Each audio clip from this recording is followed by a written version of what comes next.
The next topic is farm system. Agriculture or the farming, which is agriculture, is also known as farming and it is termed as a system. Now, let us see why agriculture is termed as a system. This is because it is having inputs, processes, and outputs involved. For example, inputs are the thing which a farmer uses, like seeds, fertilizers, equipments, etc., in farming. So all the things which are used by the farmer in farming are known as inputs. Now even the laborers who are involved in the fields, they are also a part of input. Now let us see the second, which is known as process. In order to produce the plant, he needs to carry out various activities like plowing, seeding, weeding and harvesting. These all they are known as agricultural practices which are involved in agriculture. This is known as process. And then in the end we are having the final output which includes the crops and the fruits. It is in the same way for sericulture also and pisciculture also. Okay. Now let us come on to the next topic, and that is types of farming.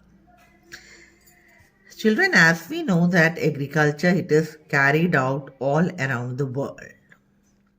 And the method which is adopted by the farmers, it depends upon the geographical location, climatic conditions, availability of labor and technology.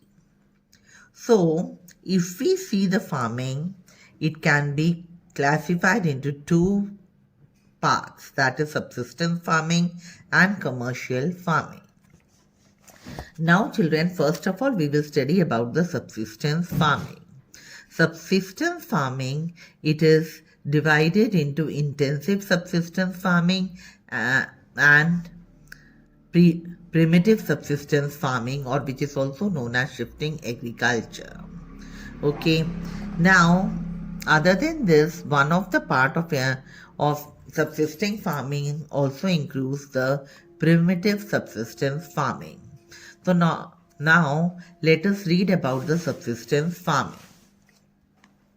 Children, in subsistence farming, in short, farmer is able to produce only enough food for his family, and he, along with all the crop, he also raises the livestock also, and whatever is left after the use by the family, it is sold out. Okay, so whatever decision the farmer is taking, he always keeps in mind the needs of his family. Okay, but he does not pay much interest to the market prices.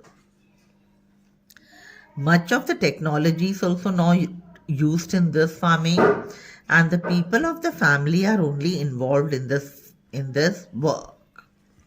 Now children, the subsistence farming, it can be further divided into intensive subsistence and primitive subsistence farming. First of all, we will study about the intensive subsistence farming. This farming, it is carried out in densely populated areas like Southeast Asia, etc. Here the farms, they are small, but the farmer uses it very wisely. He is able to produce more than one crops annually on the same piece of land. He uses very simple tools and more labor. Mainly rice is produced in this farming. The other things which are produced by the farmer, it includes wheat, maize, pulses and oilseeds. Now let us see primitive subsistence farming. Primitive subsistence farming, it is further divided into two types of farming practices, that is shifting cultivation and nomadic herding. Now let us see shifting cultivation. It is also known as slash and burn agriculture. This is the type of farming which is carried on in the areas where we are having thick forest and we are having heavy rainfall. For example, Amazon basin, tropical Africa, parts of Southeast Asia and Northeast India. Now children, let us see the method how it is carried on. In this type of agriculture, a patch of the forest, it is cleared by cutting the trees or burning the land.